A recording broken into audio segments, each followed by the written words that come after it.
Welcome into another episode of Locked On Phillies. The regular season has come to a close, and the Phillies had about as good of a regular season as you could have rightfully expected. I'll tell you why on today's episode.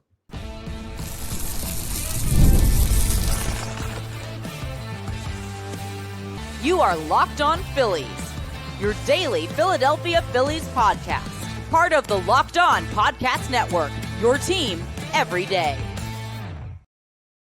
Yes, this is Locked On Phillies. I'm your host, Connor Thomas. Thank you so much for joining us today. We come to you as part of the Locked On Podcast Network, your team every day. You may know me from some of my other work in the sports talk space. I've been on air over at 97.5 The Fanatic, doing sports talk radio here in Philadelphia for over 5 years. I've been a credentialed Philadelphia Phillies media member for the past 4 seasons, and this is now my 4th year as the host of Locked On Phillies. Today's episode is brought to you by 5 Hour Energy. Enough with boring, flavorless caffeine. It's time to give your caffeine a flavor upgrade with 5 Hour Energy shots. Go to www.5hourenergy.com or Amazon today.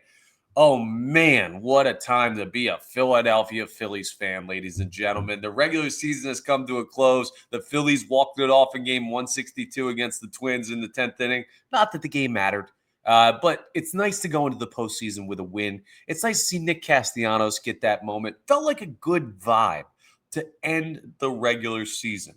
We're going to talk with the Phillies waiting until Saturday to play about what this week looks like. The Phillies are the 2 seed in the National League playoff picture.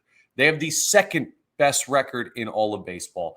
They have off until Saturday, October 4th, when they will host one of 2 teams, either the Los Angeles Dodgers or the Cincinnati Reds, for the National League Divisional Series matchup, or half of the NLDS, because there will be another of those semifinal matchups. But we're also going to look at a lesson learned from another team in baseball this season. I think you can take a guess who we're going to talk about there, but I'm going to save that for later. That's dessert. You got to eat your main course first. And the main course for what I want to talk with you guys about today is how the Philly season, the regular season, kind of went as well as we could have possibly expected, right? Let's run through all of the things that this Philadelphia Phillies team has accomplished, right?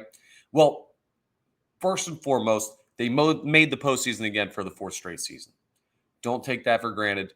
It is very possible for teams with high expectations to miss the postseason. Injuries, completely falling apart.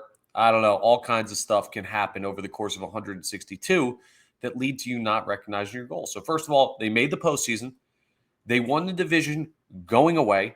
They got a first-round bye in the National League playoff structure, and that includes the Dodgers playing in the wild card series, who everyone had potentially setting the all-time Major League Baseball wins record this year. The Phillies finished above them. They have the 2nd best record in all of baseball, trailing only the Milwaukee Brewers. Yes, if the Phillies played in the American League, they'd be the 1 seed over there. And they finished only 1 game back of the Milwaukee Brewers. The Phillies won 96 games. Do you know how many times in their 140-something year history the Phillies have won more than 96 games? You can count it on one hand, folks. 5. This is a top 6 season by win total in Philadelphia Phillies franchise history. And you might say, well, Connor, a lot of stuff went wrong. All right, slow down. Over the course of the season, maybe in the moment it looked like it, but what really went wrong for the Philadelphia Phillies this season? What did they really mess up? They didn't have one of those month-plus long stretches where they just go into the absolute cavernous slump of losing baseball. Their worst month was like 500, right? Or a game below. They were pretty consistent at bouncing back when they did have bad series or a couple bad series in a row. They had bad weeks. They did not have bad months. And that is a major, major difference. Oh, well, Connor, they had injuries. Losing Zach Wheeler is a huge blow. Absolutely. Not having him for this postseason really hurts their ceiling. But outside of Zach Wheeler, where are the injuries? Trea Turner's going to be back. He's good to go. He is ready to play baseball in October.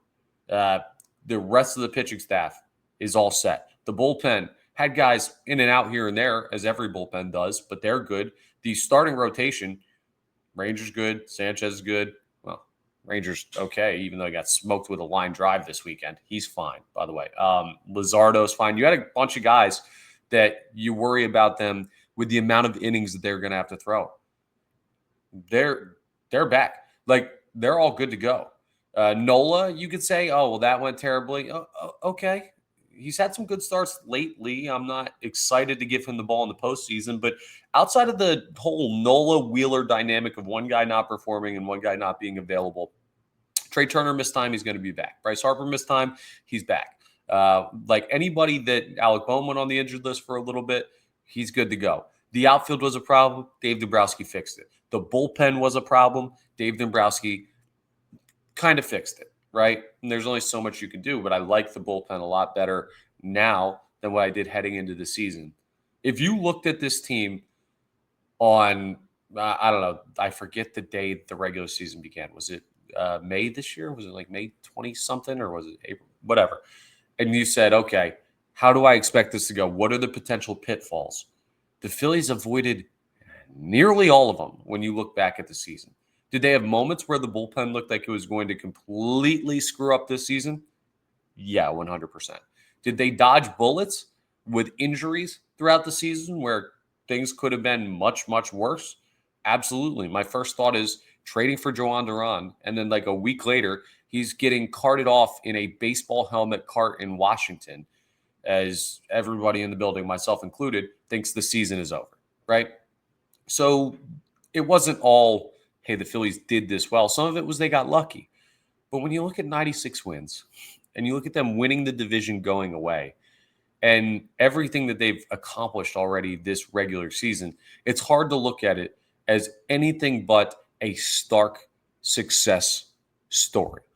Just look at some of the individual accomplishments. Oh, so the Phillies have a top 2 MVP candidate in the National League in Kyle Schwarber, don't they? Hey, that top 2 MVP candidate in Kyle Schwarber, he not only leads the National League in home runs, he leads all of baseball in RBI. That's a pretty darn good year from your big, productive slugger bat.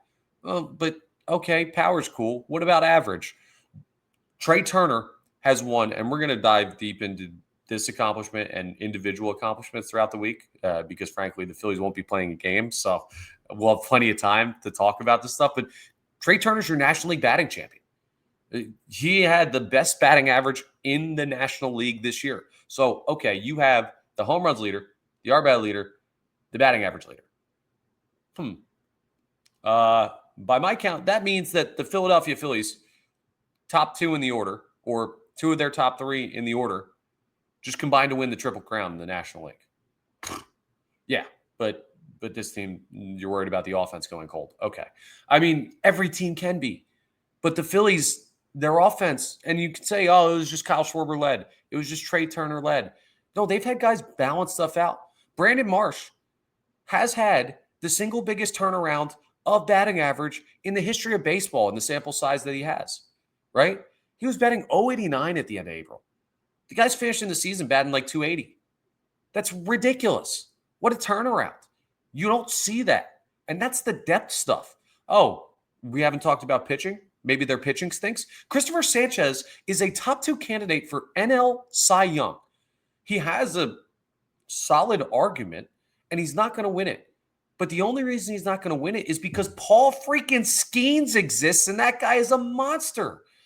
If you didn't have this generational talent in the early part of his prime, Cristopher Sánchez is the Cy Young. And if Zach Wheeler doesn't go down, he's probably the runner-up. But the Phillies, we were worried all year. This team's not going to make the playoffs. This team can't win it all. Like, I want you to sit back, really sit back and think about the points of, trouble throughout this season. And tell me how many of those still exist. Do you believe the bullpen's going to have trouble in October with consistency? That's totally fair. I understand that. Do you feel better about it today? If you say no, you're lying to yourself. Then, what I'm saying is before the trade deadline, before Dave Dombrowski had a chance to try and correct his mistakes. Do you think the outfield is a weak spot? I'll fight you on that one now. Not physically. I would never fight you. I love you, my listeners, fans of Locked On Phillies. I appreciate you. But I would argue that point against you if you tried to say the outfield isn't good. I mean, they've turned that around. Starting rotation, who do you trust? I don't know. Maybe the two lefties that have over 200 strikeouts this year. Jesus Luzardo, career high in innings, career high in strikeouts. Cristopher Sánchez, career high in innings, career high in strikeouts. Ranger Suarez, awesome. Has been really good. Three guys that you can rotate through piggyback scenarios, and Nola, Buehler, Walker as right-handed guys. This team, man, this team has everything they possibly could need to win a World Series. Is it everything we thought they'd have with Zach Wheeler down? No, but you can't look at it that way. They're not as healthy as I thought they'd need to be. Look around baseball, and you tell me that there's a team better set up to win the World Series than the Philadelphia Phillies.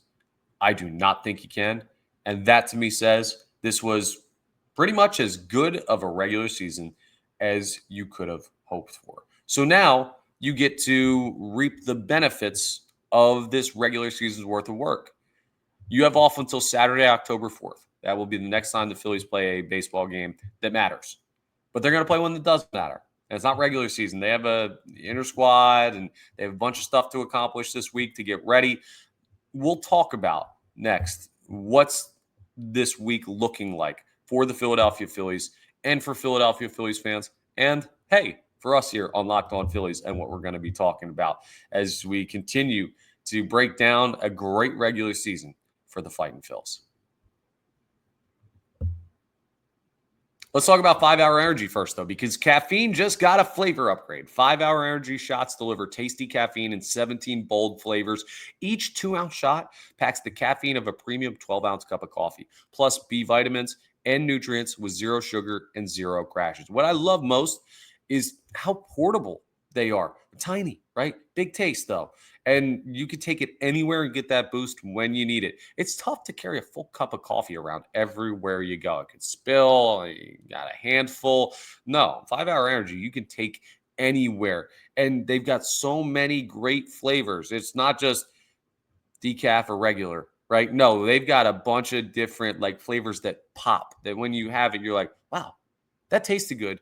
And I could tell I'm about to get the energy I need to make it through my day, make it through this round of golf, make it through this podcast. No, you don't need it for Locked On Phillies because we're going to excite you anyway. But as soon as you're done, crack into a 5-Hour Energy, because enough with boring, flavorless caffeine. It's time to give your caffeine a flavor upgrade with 5-Hour Energy shots. Get the favorites you love, or be bold and try something new in-store and online at www.5hourenergy.com or at Amazon today. Let's talk about Zippix next, because, man, the little toothpick with the big punch, they are big time, and I use them all the time, daily. And whether you're looking for nicotine satisfaction or an energy boost, Zippix has you covered with their nicotine and caffeine-infused toothpicks.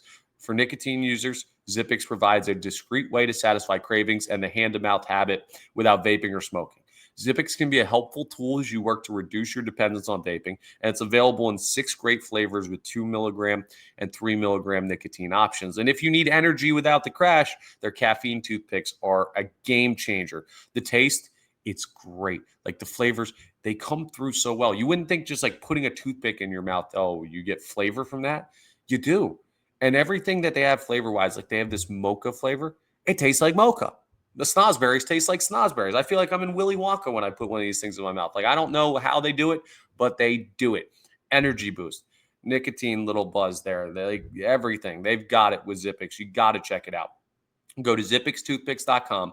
Use code LOCKEDON for 10% off your first order. Must be 21 or older to order. Warning, nicotine is an addictive chemical. That's zippixtoothpicks.com. Promo code LOCKEDON. Zip more, smoke less with Zippix toothpicks. Man, I am fired up today. I'm so happy that the Philadelphia Phillies had the regular season that they've had. But it's not over.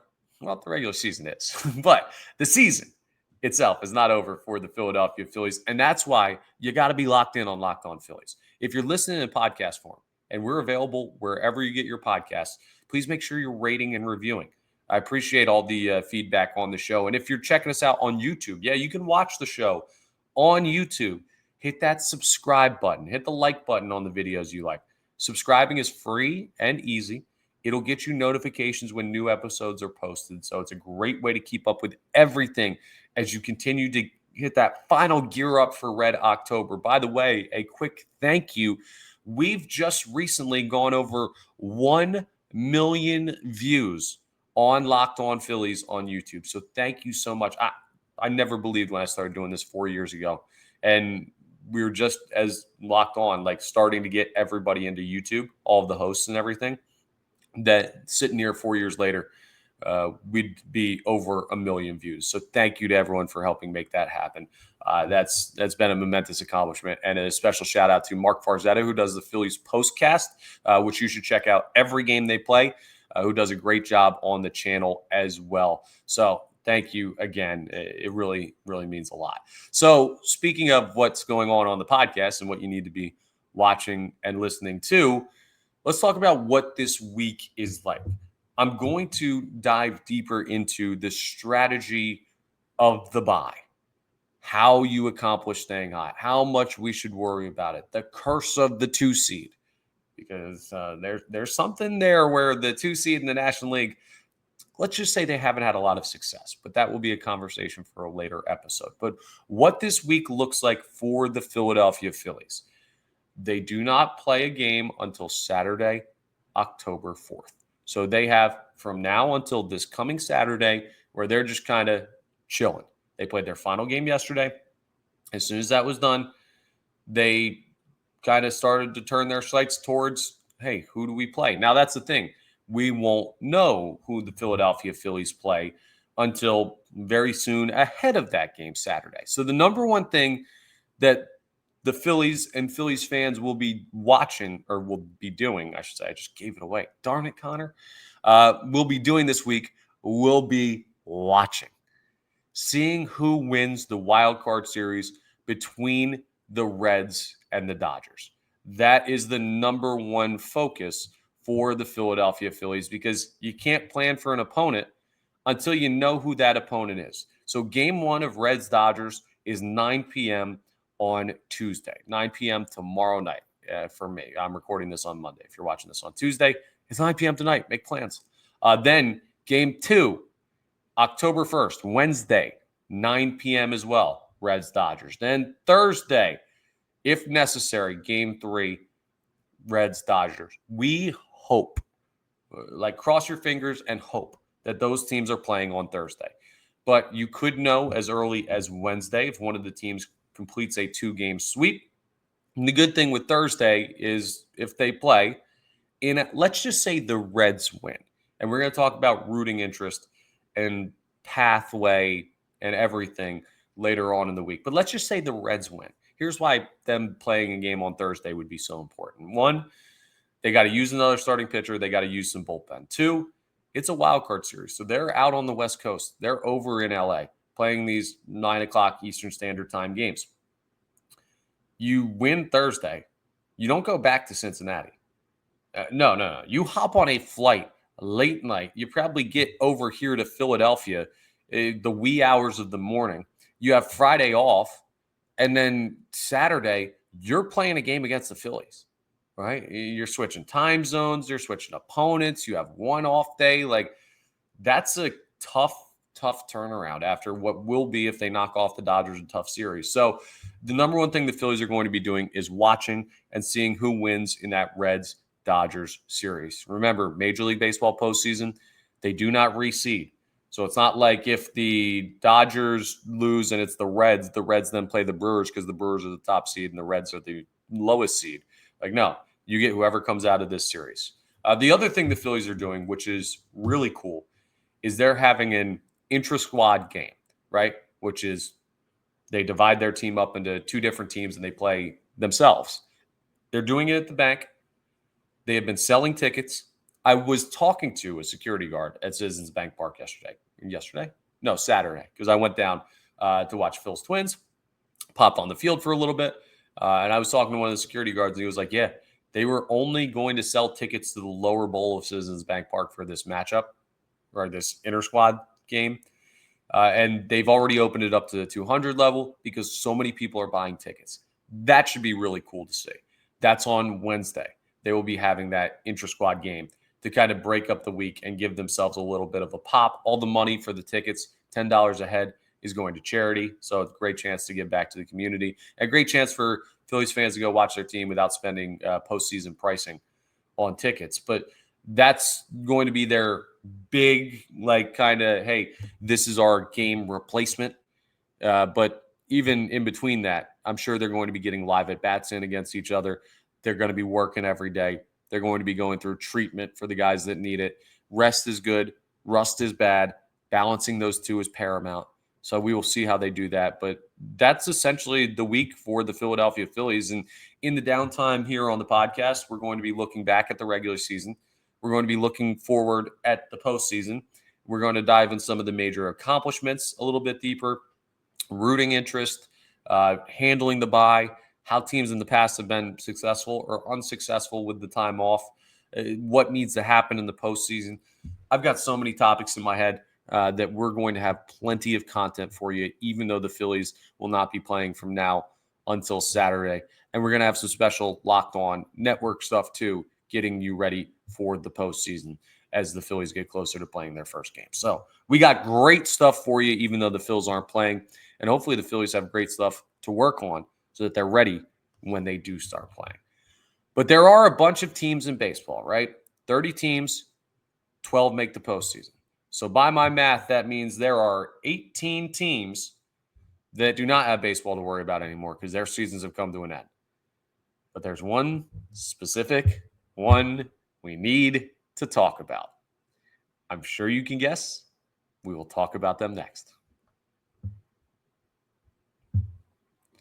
But first, let's talk about Nutrafol. You've probably seen a million ads for hair growth products and thought, sure, like that actually works. There are so many products out there, and it's super hard to know which ones are actually going to do anything. That's why you should give Nutrafol a closer look. Nutrafol is the #1 dermatologist-recommended hair growth supplement brand, trusted by over 1.5 million people. And now, Nutrafol is the official hair growth partner of Major League Baseball. You can feel great about what you're putting into your body, since Nutrafol hair growth supplements are backed by peer-reviewed studies and NSF content certified, the gold standard in third-party certification for supplements. Sometimes you just notice, right? You're in the shower, you look down at your hand after shampooing your hair, and you say, why is there so much hair on my hand? I thought it was supposed to be on my head. It happens to a lot of people. But Nutrafol is here to make sure that it doesn't go from full head of hair to bald. It doesn't go from healthy to thinning. Like, they're a great medicine that will be able to help you out. A nice supplement that makes your hair stronger, healthier, helps you hang on to it. So see thicker, stronger, faster growing hair with less shedding in just 3 to 6 months with Nutrafol. And for a limited time, Nutrafol is offering our listeners $10 off your first month subscription and free shipping when you go to Nutrafol.com and enter the promo code LOCKEDONMLB. Find out why Nutrafol is the best-selling hair growth supplement brand at Nutrafol.com. That's Nutrafol. Nutrafol.com. Promo code LOCKEDONMLB. That's Nutrafol.com, promo code LOCKEDONMLB. Let's talk about it, because you knew I was going to. You probably wanted me to if you're a Phillies fan, and I'm going to deliver, baby. Oh, meet the Mets. Meet the Mets. Step right up and blow your whole season. Oh, my goodness. The Mets lose to the Marlins 4-0. They get shut out in the final game of the regular season. That's why it is indeed Dodgers, Reds, one of the biggest collapses in the history of baseball for your New York Mets. I'd love to sit here today and tell you I'm a better person than the man that I am, and that I feel bad for Mets fans for seeing their team go through that type of a collapse. I wish I could sit here and say that, because the whole be kind to others and everything. You know where I draw that line?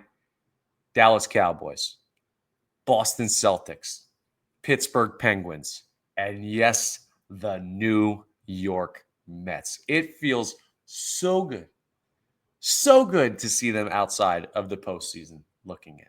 Now, this is not me saying, oh, well, there's no shot that the Phillies will lose to any other team, but I do want to reiterate that team made me nervous, that Mets team. They had belief that they could beat the Phillies, but not really much belief that they could beat anybody else, which is why they completely imploded upon themselves and had one of the most Mets seasons. It was 2007 all over again. It really was, except it wasn't the Phillies chasing them down this time. It was the Phillies staying ahead of them and everybody else in the National League chasing them down. Now, you might ask yourself, Connor, did you just bring up the Mets just to laugh at them? Is there any point to this that actually translates to a Phillies podcast? And I would first off answer that by making fun of the Mets always translates to a Phillies podcast. But there is a lesson here. All right, so let me try and gather myself. 4-0 to the Marlins. Okay, I'm done. I promise. Okay. Here's the thing. And we've talked about this before. And I've tried to drill this point into your guys' heads because some people just don't get it. I love you anyway. But playoffs as a base level expectation, sometimes fair. Like for this Phillies team, the absolute floor of what could be expected from the season was they're going to make the playoffs. They have to make the playoffs. Like if you don't, complete and utter failure. But then there were some people who were like, I don't know, making the playoffs shouldn't be celebrated. Their goals are so much higher. Winning 90-plus games, okay, fine, doesn't matter to me because what do you do in the postseason?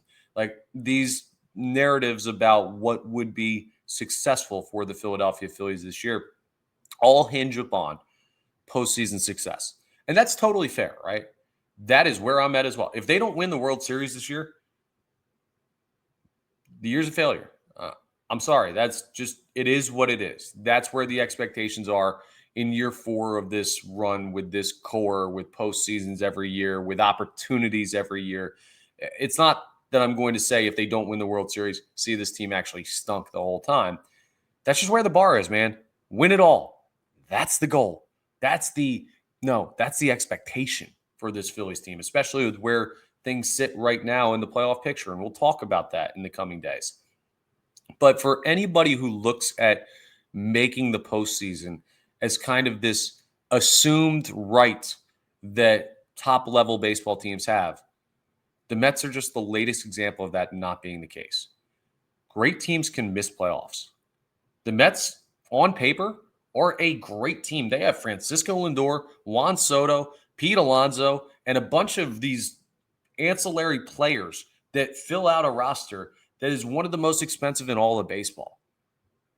Not to mention their bullpen moves, the pitching staff, everything, right? That's a team that should be in 100 times out of 100, I'll just say. But they collapsed, and they're still trying to pick up the pieces. And I read a great article in The Athletic of them trying to figure out what's wrong with the Mets. And it was fun hate reading this morning. But my point is this. It's not just the Mets, right? Here's why it's not just me making fun of that specific baseball team. The Braves, a lot of people looked at them as potential division winners this year. Maybe 100-game winners. Some people had them projected as. Injuries. Performance never came. There are 2 teams in the division that were supposed to be contenders against the Phillies. And the Phillies won this division easily. And it's not because they won 140 games. It's because all the other teams won like 70 or low 80s or mid 80s and missed the playoffs. Like, this is just a lesson for future baseball seasons. No matter how good your team is. The Dodgers built a super team. They don't even have a first-round bye. They got to play a wild card series where it's 3 games, win or go home. That's going to be real tough for them. And that makes their playoff path much more difficult. And for them, it was heavily injuries. But it's 162 games. To do what the Phillies have done is no small feat. And it's not something you should take for granted. And I tried to tell you this just from the Phillies' perspective, but maybe now, because everyone loves to listen to the Mets get made fun of, it'll actually hit home to you how special it is that this team has made the postseason 4 times in a row. You know the longest streak of postseason appearances in Phillies history? 5, from 2007 to 2011. If the Phillies make it next year, they will equal their best stretch in the history of the franchise. No small accomplishment what the Philadelphia Phillies did in the 2025 regular season. But now that all gets wiped off the table. It's time to turn our attention to the postseason. So tomorrow, we will do just that. We will look at the path. We will look at the potential matchups. We will look at the best matchups. And we will start to talk about the strategy of preparing for them. Because unlike the New York Mets, the Philadelphia Phillies season is not over quite yet. That's all for today's episode of Locked On Phillies, though. So thank you so much for joining us. Once again, we're part of the Locked On Podcast Network, your team every day. Please make sure you're rating, reviewing, subscribing to the YouTube, all that great stuff that really helps us out here on Locked On Phillies. And I'll talk to you tomorrow on our next episode.